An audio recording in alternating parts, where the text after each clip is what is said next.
Well, Coach, the calendar may say autumn, but temperatures are still pretty sweltering here in North Florida. But the good news, the radar is clear. Still, hydration will be key today at TIAA Bank Field in Jacksonville. Nothing like the fanfare of introductions to an NFL game, and that was in evidence a moment ago. Fireworks, pyrotechnics, you name it. This crowd is ready as their guys get set to match up between the Austin Desperados and the Jacksonville Jaguars. Get ready, get ready, get ready. First and 10 at their own 29-yard line.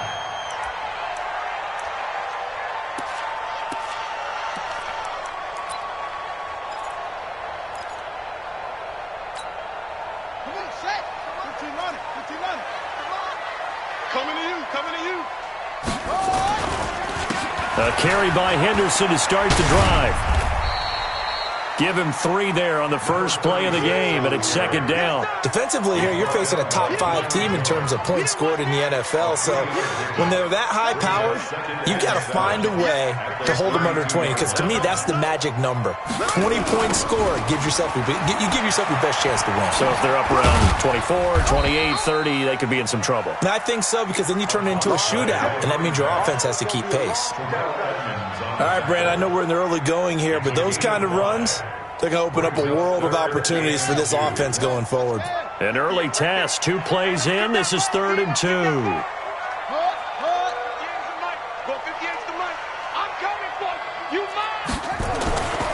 To throw is Brissett. Got a man. It's Arcega-Whiteside. And they bring him to the ground just shy of midfield. The Jags picking up the first down there, a gain of 12. I think that's a big pickup for a first down, because when you run a drag route against zone, you're sometimes asking for trouble because you might run into a defender. Yeah, well, there they ran into a first down, executed it to perfection. A first down throw for Brissett. And he fires one that's intercepted. Picked up by Deion Jones, the linebacker. And the return stops just a little bit shy of midfield at the 48-yard line. Certainly not how they envisioned ending their opening drive here in the first quarter. Too many ones in this play. First quarter, first drive, first interception thrown. And that last one, that hurts. Good starting field position for them as they come up 1st and 10. Just shy of midfield at the 48. Throwing to start the drive. McHugh. And they take possession of the football and have it at the 36-yard line.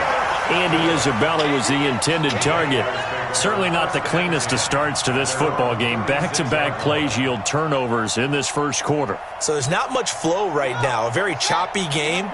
And I know this. It's a copycat league. We say it all the time about the NFL.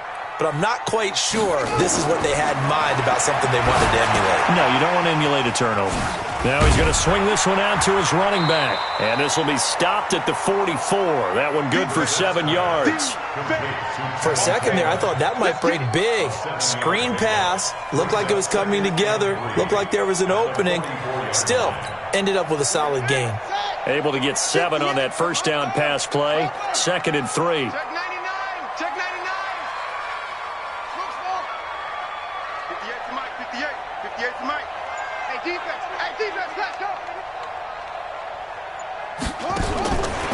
Brissett. Open receiver, that's Hayden Hurst, the tight end. And he'll be taken down, but not before he works it past the 50. 11 yards there for Jacksonville and a first down as well. It certainly feels like there are more stars at the tight end position than there were even 10 years ago. And I think it's become more of a glamour position because of the ways it can hurt a defense, and guys want to be involved. They can be in line, close to the line of scrimmage. They can split out like receivers.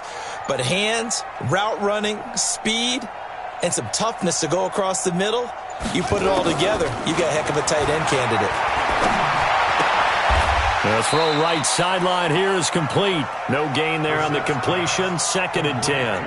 Well, that was a simple throw and catch, but even with that completion, 0 yards gained, so they're behind schedule on down and distance. I think they were hoping to get it to him. He could make a man or two miss, but that window closed quickly. To throw again on 2nd down. Brissett. It's caught by Coleman. A 14-yard first down pickup for the Jaguars. Well, this is how you shake the thoughts of that interception on the last drive. You come out and start this one 4 for 4. And watching him throw it around with that type of confidence reminds me of a guy I played with way back when who told me, I don't care if I throw 10 interceptions in a row, I'm going to stay confident and keep flinging it. I just figured there's something wrong with the football. Henderson now on 1st and 10. He'll get the first down and more inside the 20. And finally taken down at the 15. 16 yards that time on the pickup for the Jags and a first down. Relatively small sample size, but that's his longest run of the first quarter. Bounced it out to the outside to make it successful. And to get there, you actually need some help. It's not just your pure speed getting to the corner, making sure that the blocking is taken care of inside so the pursuit doesn't get you. And oftentimes, those wide receivers, tight ends that might be flexed out, they've got to control the edge and make sure no one from the outside can spill the play before he gets there.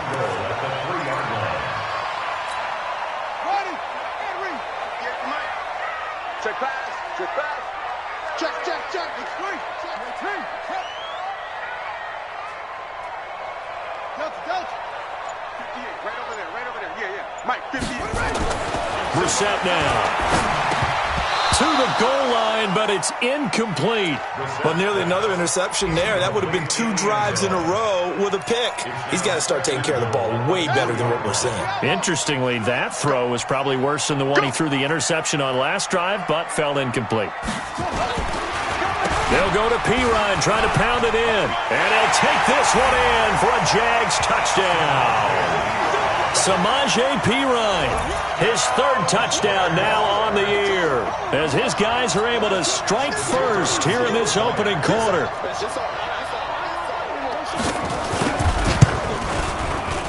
Extra point up and through, and that makes the score 7-0.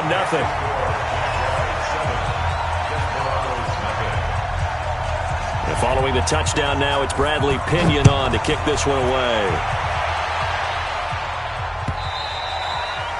And they will not get a chance to return this one as it's through the end zone for a touchback.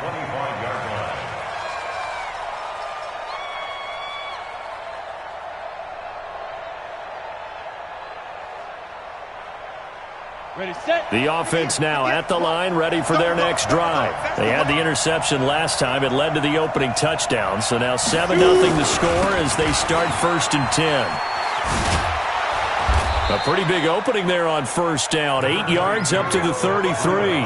Just what you want on a first down run. Call it 8 yards. And it's 2nd and 2. Brings up 2nd and 2 at the 33-yard line.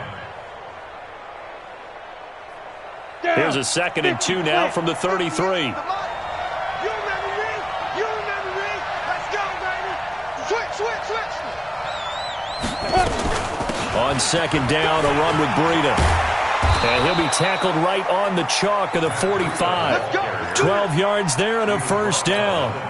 Now, look, that wasn't a huge gain, but those are the types of carries I think they were missing in their loss last week. They couldn't get him going on the ground. Did you get the same feeling I did during our meetings, that they kind of regretted that he didn't touch the ball? Absolutely. You know, hey, he should have touched him more last week. They weren't going to make that same mistake, and they've taken care of that early. On first down, here's Breida. Pushing forward for 3 up to the 48. Ready. 15. After 1, 7-0 on EA Sports.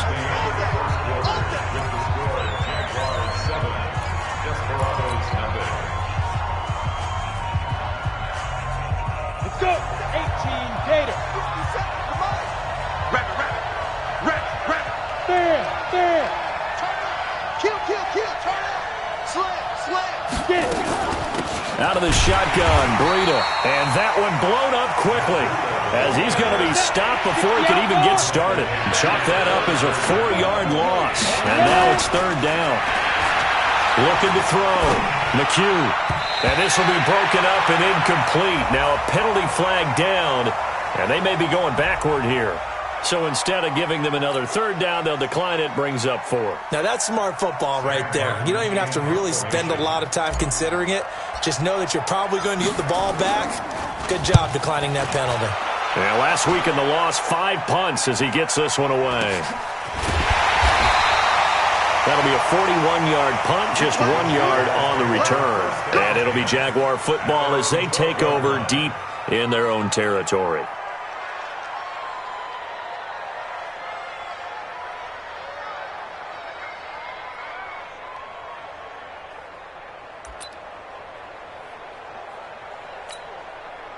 The Jacksonville offense set to begin their next drive. Things progressing to plan so far. Their defense has been solid, and they've got themselves a 7-0 lead after the touchdown the last time they had the ball. And this is no time to even think about, hey, are we going to milk the clock? Hey, are we just going to do ball control? This is the NFL. 7-0 leads, they don't last very long unless you continue to push the envelope on offense. 10 yards there, good enough for a Jags first down. You can see the time and effort and thought that they've put into their passing game because it was evident right there. It looks like a simple pitch and catch, but you and I both know that they have planned for this and worked hard to make it happen. Set, hut. Keep the Pittsburgh. Forward. Watch the pass. Watch the pass. Here we go. They'll run on first down.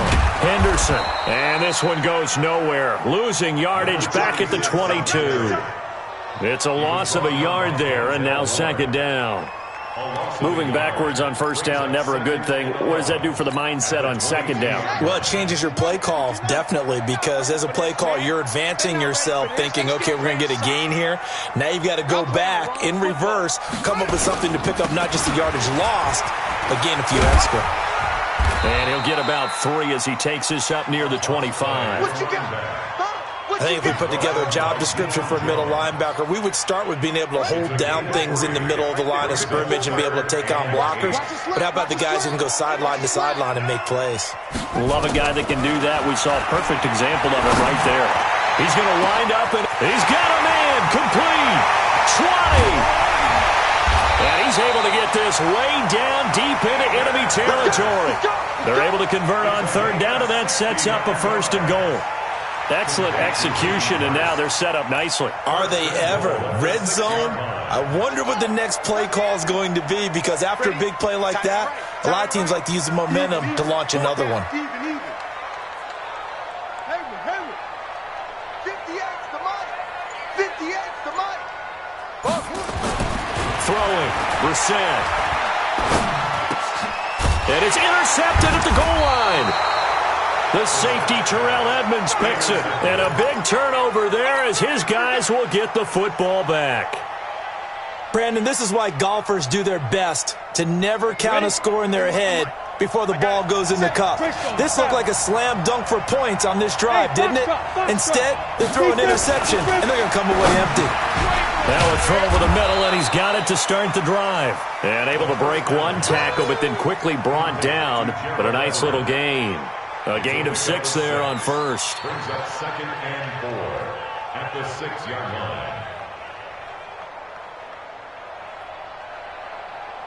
line. 6 yards was the pickup on the last completion, so here's 2nd and 4.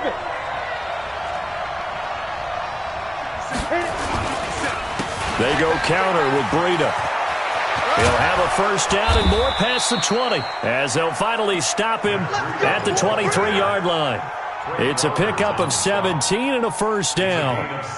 Boy, he does it at a high level, doesn't he? Because when I watch him, I think of his vision. Straight ahead, peripheral, also has that sense of where holes are going to be before they actually open. I think that helps set him apart from many of the other backs in the league. Call it a gain of 4 on first, and that'll make it second down. To throw on second down, McHugh. And he's got his man out of the backfield. That's complete. No gain there, and it's going to bring up a third down.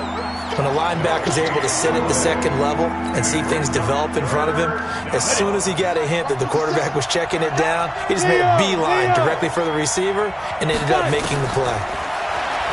Back to throw. McHugh able to find Isabella. And they work this well upfield across the 45. 21 yards there on third down. A gain of 21 yards. First down, Desperados. 2 minutes on the clock, second quarter, 7-0 ball game. A reminder, once we hit halftime, as we do all season, we'll send it down to Jonathan Coachman in Orlando. He'll have all the stats and scores from games in progress around the NFL. The best multitasker in the business, the coach. That's complete to Taywan Taylor. That throw good for 4. It's second down. A 4-receiver set here. 3 to the left, 1 to the right, 2nd and 6. Now it's Breida. And they'll get this just to the 47. 1-yard gain. I do know from experience that when you slow down someone's running game, you're now doing the dictating on defense. And guess what? Now you're getting ready to tee off on their quarterback because they have to throw it all the time. But you still have to be alert for the draws and other plays of that nature to make sure you don't get hurt. Play number 7 now coming up on the drive. 3rd and 5. Operating from the gun, McHugh. And that is incomplete. More problems here on 3rd down. They've converted only once so far in this first half. And you know as well as I do in this league, if you don't win on 3rd down, it makes it hard to win a ball game because then you're relying on your defense, you're relying on your special teams. You've got to get it done with your offensive unit. His first punt, 45 yards. This looks good as well. A 40-yard punt, no return, and the offense will come back out deep in their own territory. And he's got to be fired up about that effort. I don't think he could have walked down and placed it any better than where he ended up putting the football. That was excellent. Jaguars come to the line to start their next drive. And now the clock reads precisely 1 minute to go in the half. You want to run the 1-minute offense? This is a good test right here. It certainly is, and definitely not a time to think about kneeling and going into the half. This is a chance to attack a little bit, but not having to get everything in one shot either. 10 yards here, 15 there. Work the sidelines, work the clock, give yourself a chance for at least a field goal going into the half. That'll be marked as a 27-yard pickup. That's good for the Jaguars. First down. 1st and 10 at the 29-yard line.